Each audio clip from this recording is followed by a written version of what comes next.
Hi, welcome to the Badass Breastfeeding Podcast. This is Dianne, your lactation consultant and mother of 3 children. I have Nathan, who is almost, he's going to be 26 this week. Oh my God. Crazy. Oh, his birthday's really close to Jack's. Oh, what's Jack's? July 30th. Oh, Nathan's the 22nd. Jack was due on the 22nd. Oh, man. Yeah, Nathan was due. Nathan was a week late. So he's always, always that week late. He's always late. Yeah.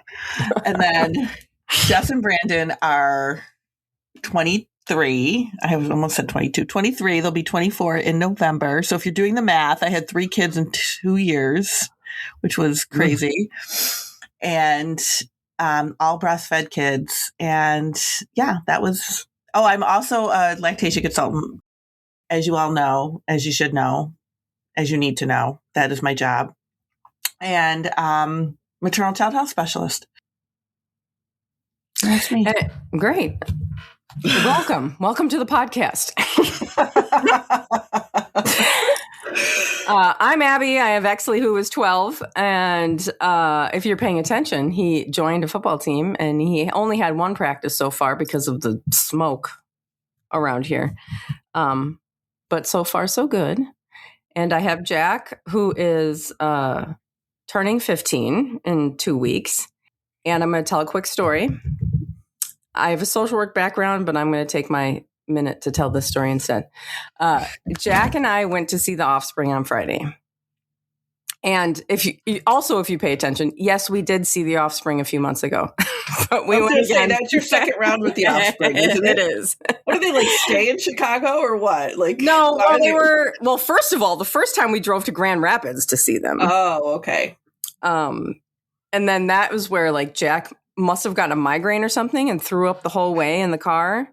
Oh, and then we got to the hotel, passed out. He was covered in puke. He smelled like puke.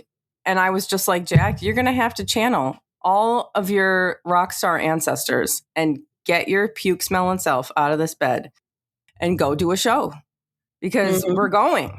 We have to do it. And then it turned out fine. He felt better by the end. But every time he just smelled like puke the whole time. I was like, ugh. But so this time he didn't puke. But so The Offspring has this song, Walla Walla. You probably don't know it unless you're an Offspring fan. And I fucking love this song. And I was like, what if they play Walla Walla at the concert? And he was like, they don't play that song at concerts. And I was like, I happen to have seen a video of them playing that song in concert. And he's like, well, that's not normal. It's not normally on their set list, and it's not going to happen. And so I asked ChatGPT, what are the chances of them playing Walla Walla? And ChatGPT was like, yeah, no, it's not going to happen. Very unlikely. Don't get your hopes up. Okay, well, you can see where this is going probably.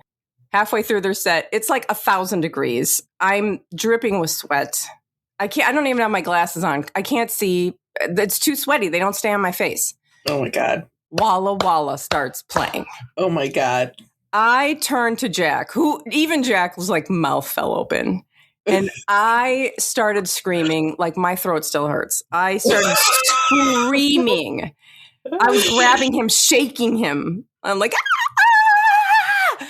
And all the people around were laughing, okay, this must be her favorite song.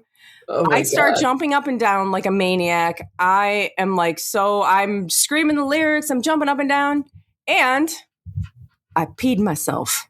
Oh my God. And I'm like, oh, okay. Yeah.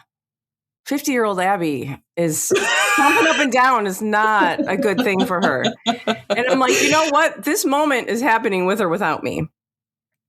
I've already peed myself. It doesn't even matter because I'm covered in sweat. It's just all running down my body anyway. So I just continued to jump up and down and really, really, really peed myself. Oh my God. I had these tiny little shorts on and it was down my legs. Oh my God. So like you said, you were sweating. So I was sweating. It all just blend together. And I told Jack, I was like, yeah, I peed myself. He was like, yeah, I don't need to know that. I'm like, oh, but you do. You need to know this. You guys need to hit an Offspring concert without some kind of bodily function happening. Ah, yes, yes. Oh my God. But I still, to this day, it was 2 days ago, but I still text Jack like twice a day. And I'm like, I can't believe they played that song. I can't believe they played Walla Walla. That's awesome. I screamed so much that like the first half of the song, I couldn't even sing because I was out of breath. Oh my God. Anyway, that was magical and wonderful. That's awesome. And that's my relationship with Jack. So it's pretty great. Oh, I love it. And today's episode is brought to you by, what is it brought to you by? Original Sprout. Original Sprout makes the vegan, cruelty-free, sulfate, phthalate, paraben-free body wash, shampoo, hair styling products. And this week we're going to bring you a new deal because the other deal's been dragging on. So I'm switching it up. But we'll hear more about that later. You can head to badassbreastfeedingpodcast.com where you will find all of our sponsors. If you ever need anything, see if you can give any of them your business because they make this podcast possible. While you're there, scroll down, enter your email address, and we'll send episodes straight to your inbox every week. We are also on Patreon, and we would love to see you in our supportive, judgment-free community, totally private. This is also the home of Revolution Parenting Podcast. Patreon is the only place you can access Revolution Parenting. And that is the podcast where we talk about child development, discipline, boundaries, attachment parenting, so much more. We have 2 tiers in Patreon. Head to the link at the top of the show notes under this episode, wherever you're listening from. See which tier looks best to you. One of them includes a goodie bag of Thank You for Nursing in Public cards and podcast stickers sent to your house every month. And we're still hosting our ongoing giveaway for people who leave reviews around the internet, like on iTunes or stars on Spotify, or even sharing it on your socials, just getting it out there. We would love help getting the word out. And we'll also send you a goodie bag for helping us with that. So send a screenshot of whatever you've done to badassbreastfeedingpodcast@gmail.com and we'll send you one of those goodie bags. Also, we will send you a goodie bag if you share a breastfeeding photo with us. So send all of those along with your address, and we'll get those goodie bags out to you. And now Dianne has our review of the week. Yes, and this one did come with breastfeeding pictures. So thank you so much for that. And she says, thanks for all the information, laughs, and confidence you've given me over the course of my 4+ years and counting breastfeeding journey. When I first became pregnant in 2021, I spent my 1.5-hour round trip commute 4 days a week, educating myself on all things pregnancy, childbirth, and breastfeeding through audiobooks and podcasts, including yours. Several years prior, I had witnessed my older sister struggle to breastfeed her first after a long, drawn-out birth full of interventions, and feared I may have the same difficulty. Despite intending to do everything naturally and dragging my feet as long as possible, I ended up being induced at 40 weeks. I was fortunate to have a solid knowledge base, an amazing doula, a very well-managed induction, and ended up delivering unmedicated 12 hours after the start of Pitocin. As soon as my beautiful round-headed and alert baby was placed on my tummy, she started bobbing her little head up and down, looking for her first meal. I was curious to see the breast crawl, but couldn't not help her to the breast. She latched on her own and hasn't wanted to stop doing boobies 4 years later, even after my supply nearly dried up when pregnant with her younger sister.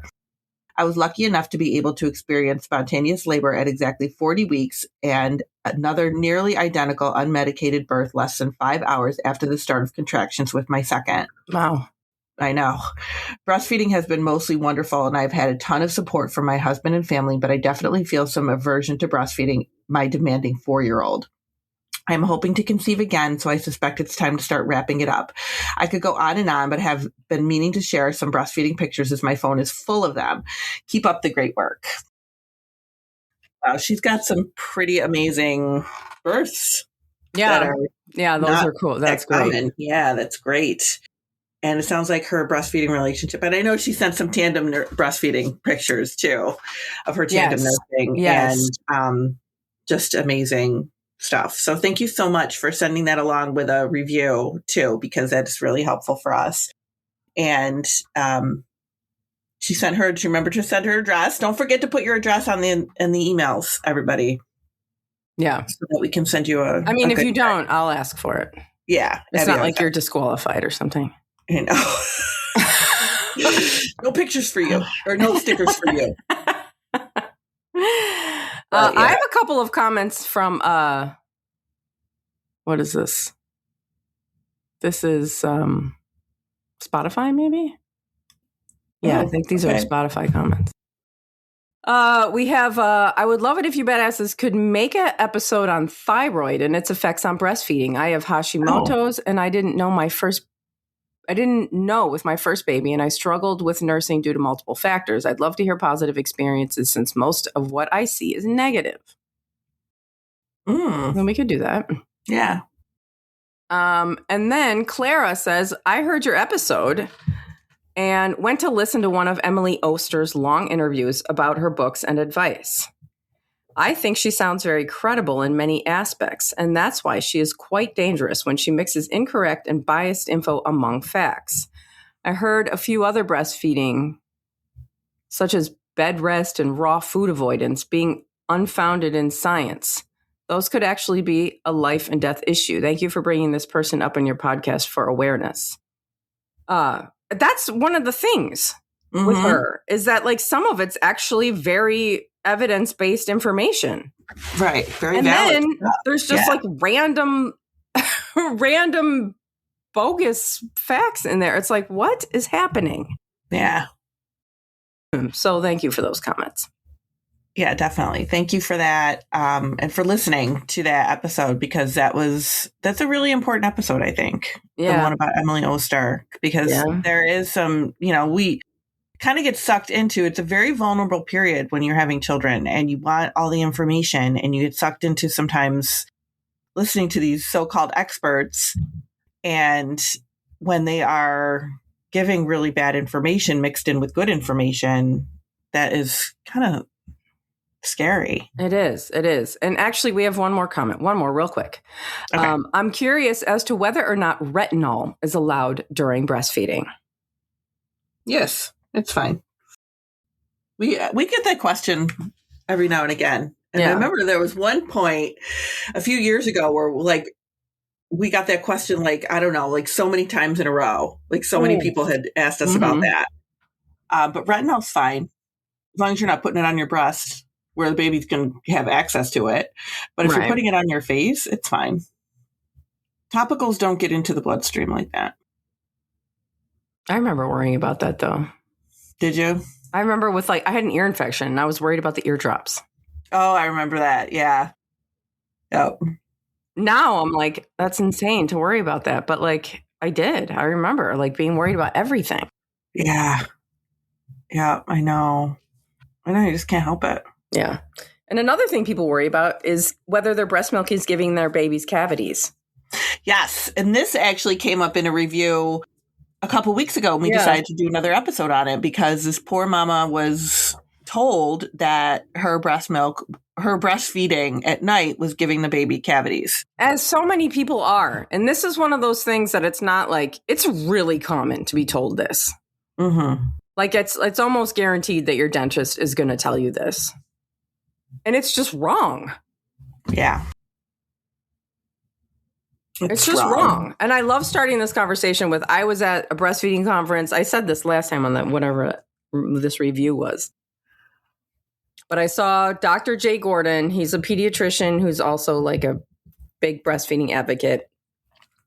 I heard him say, somebody asked this question, and he said, we would be a dead branch on the evolutionary tree if human milk rotted human teeth.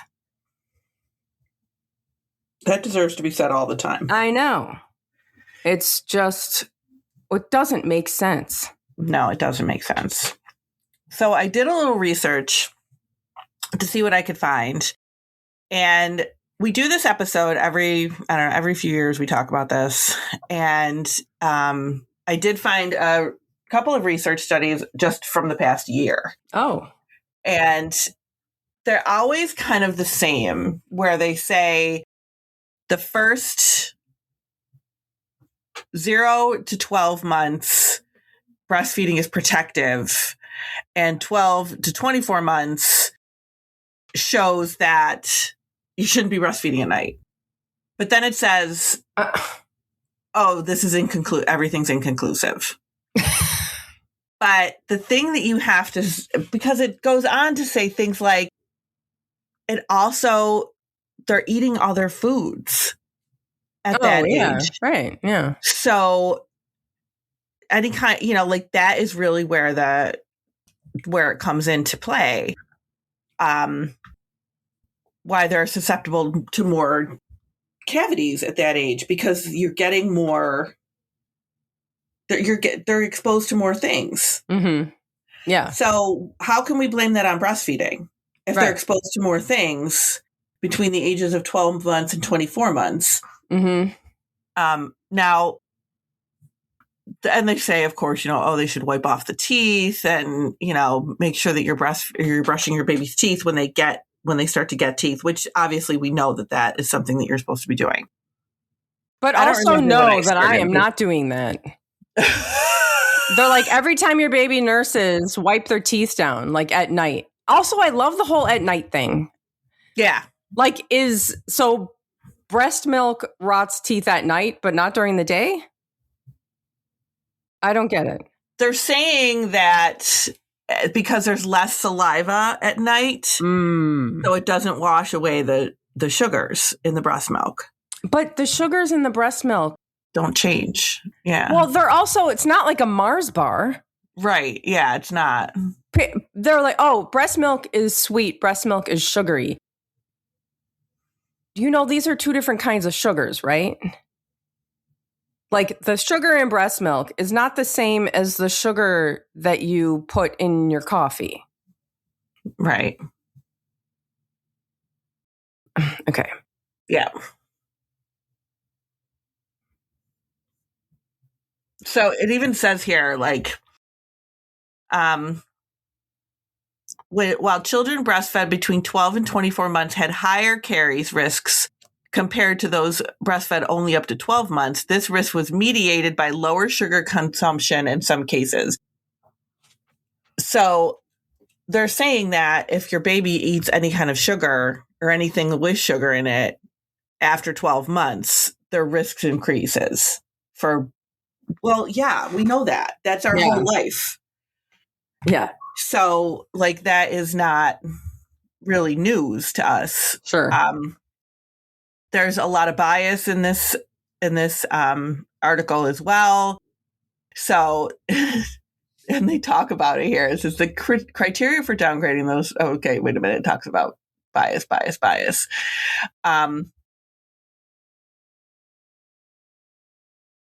In half the studies, evaluation of breastfeeding as a risk factor for caries was not the primary endpoint, but associated among other factors. And inconsistency outcome was either the exposure variable breastfeeding. It had different categories among the studies.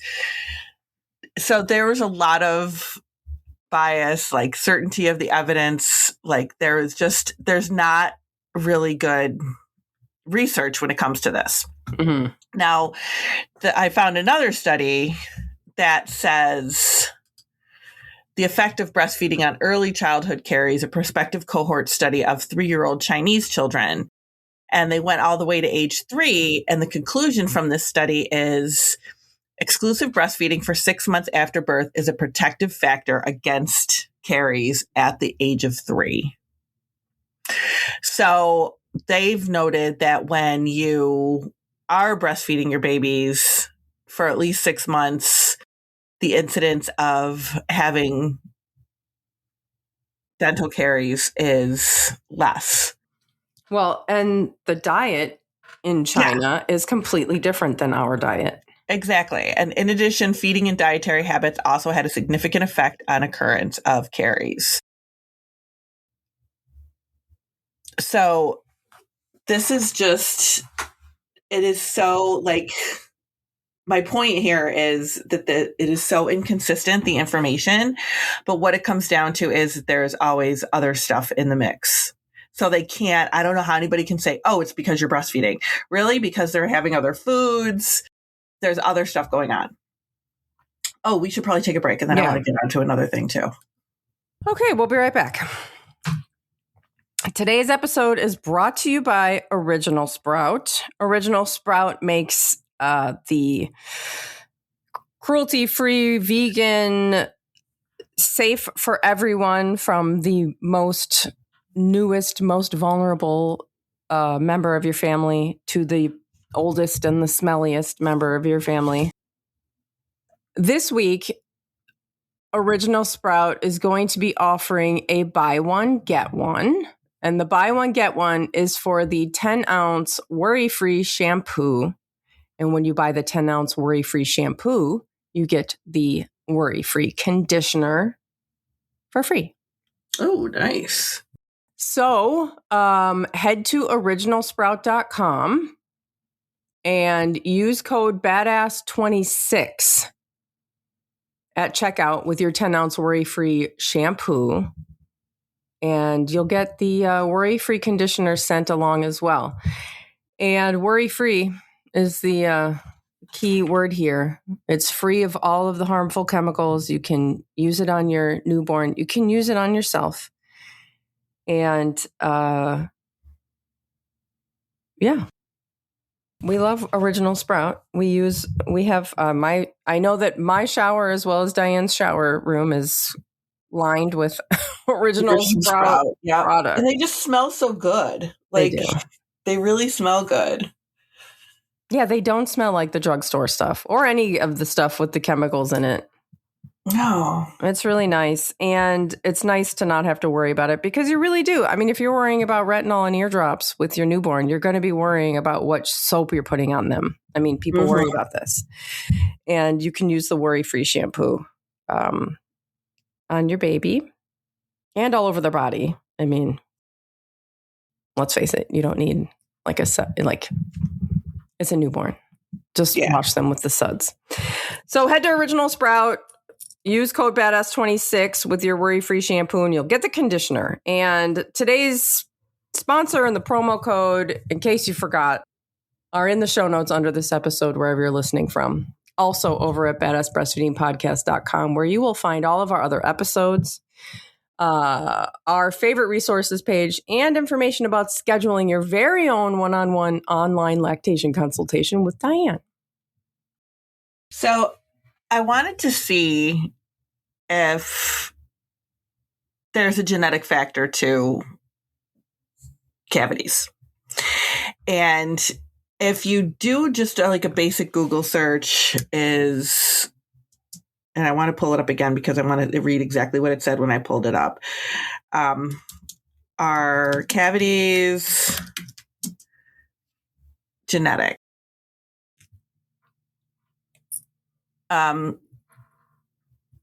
Studies show genetics account for up to 60 to 65% of your risk for tooth decay. So what happens is, and then I found a study about this as well. There is, let me find it. Where did I pull it up?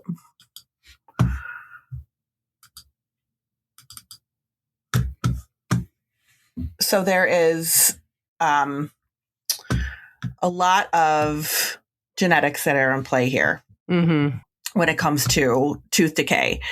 And what it comes down to is genetic factors contribute to dental caries susceptibility through multiple biological mechanisms. These include genes involved in enamel and dental formation, salivary composition, immune defense, taste perception, and metabolic regulation.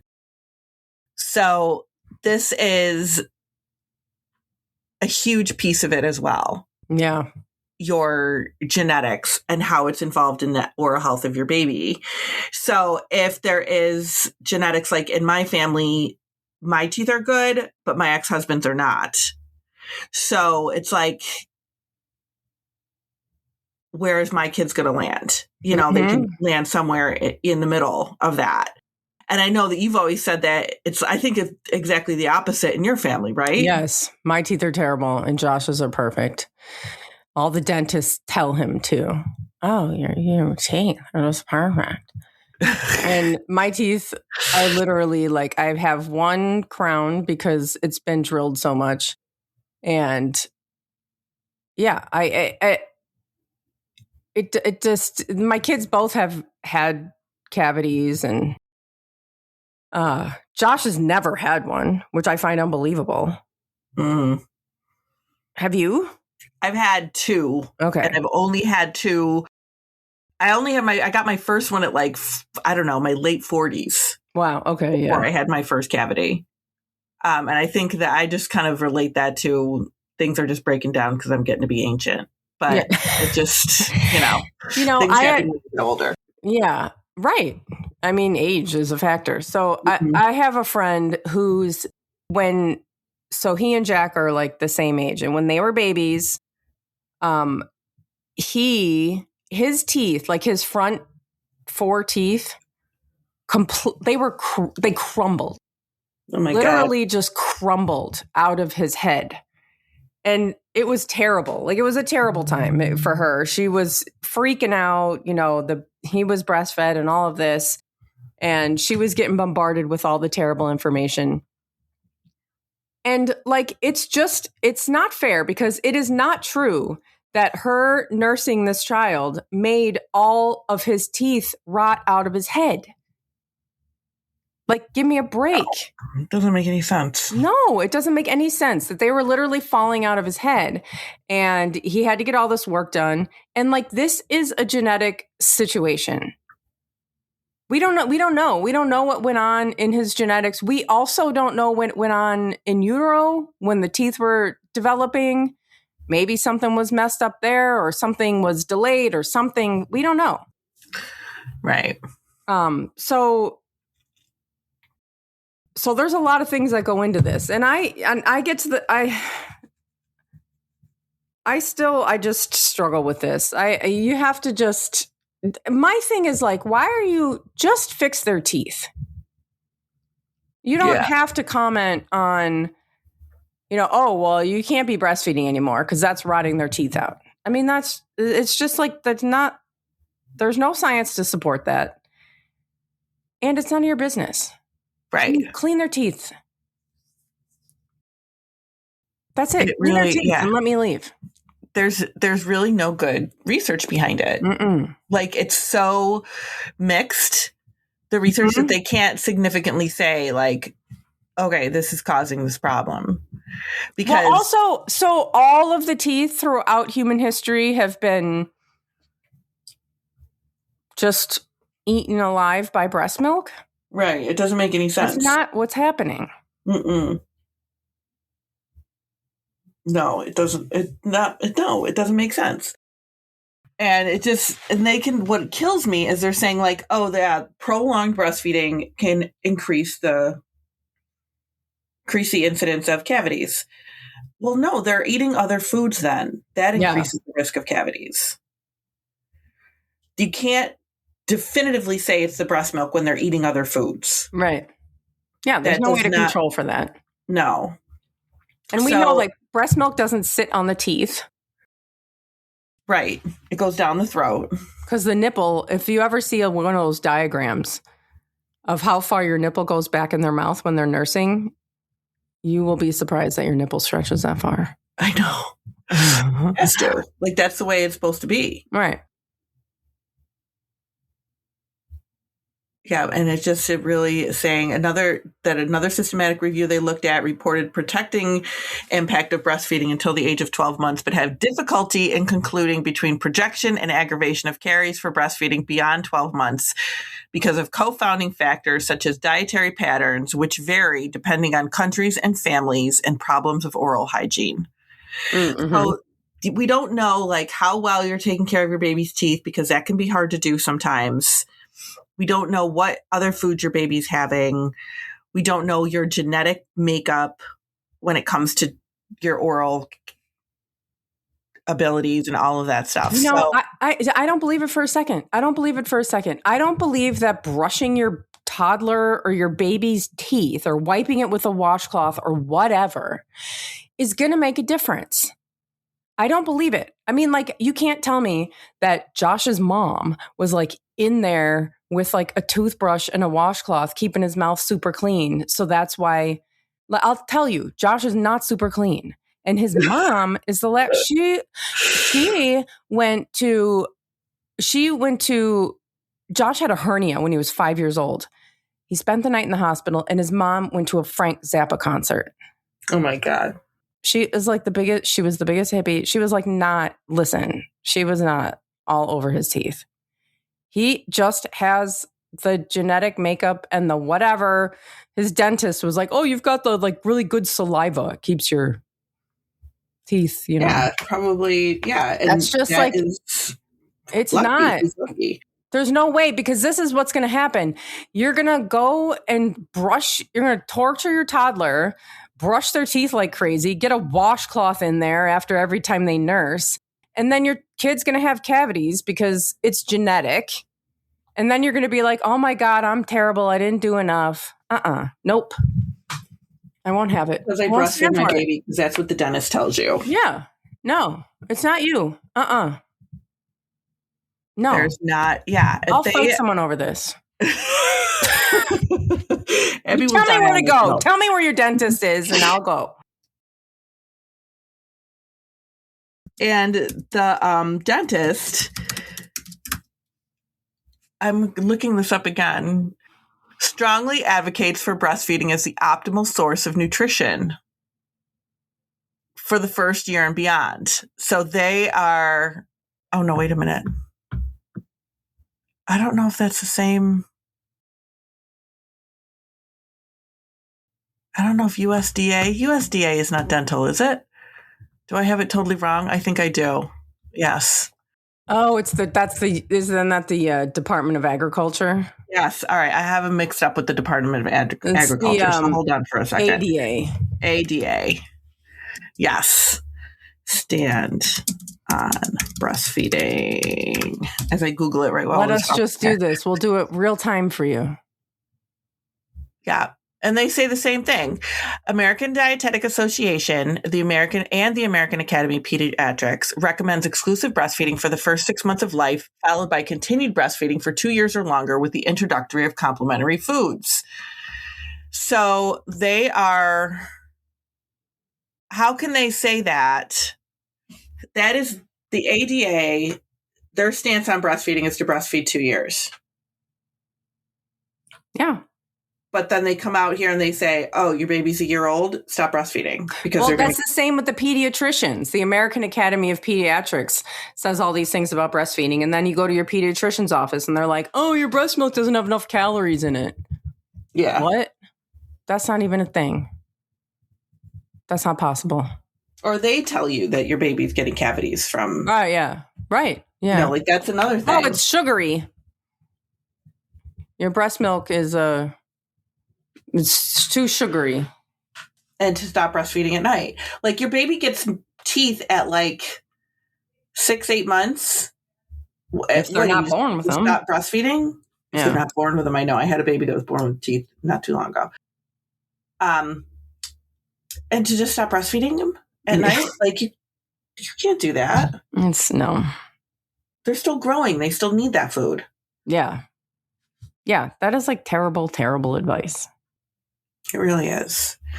So for that poor mama, I felt bad for her, the one that wrote in about it, because she was really told that, it's the breastfeeding that's causing it. And she felt, how could you not feel so guilty? Yeah. And so terrible about that.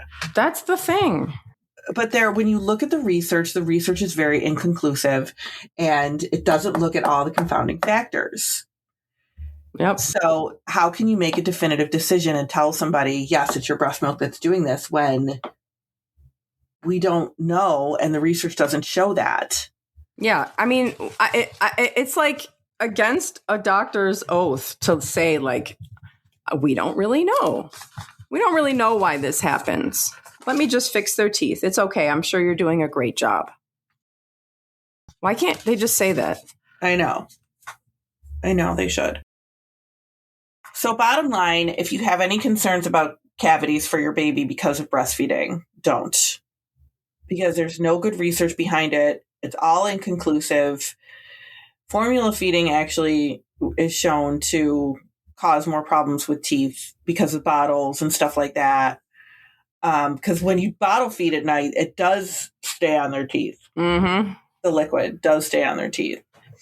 So that is a situation. And they've actually put teeth in like a thing of breast milk and a thing of formula, and the formula like decayed them. Mm-hmm.